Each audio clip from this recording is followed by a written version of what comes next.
y porque no hay país en el mundo, no hay sociedad en el mundo que resista tanta frivolidad como estamos teniendo en España con el tema energético.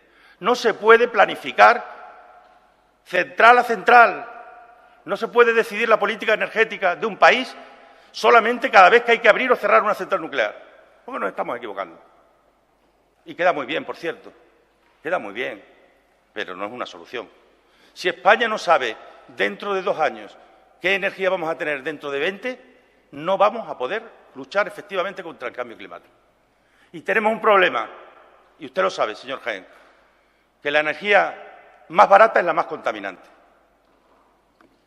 Y o buscamos alternativas energéticas a eso, a precios que puedan competir, o siempre nos encontraremos con el argumento del precio.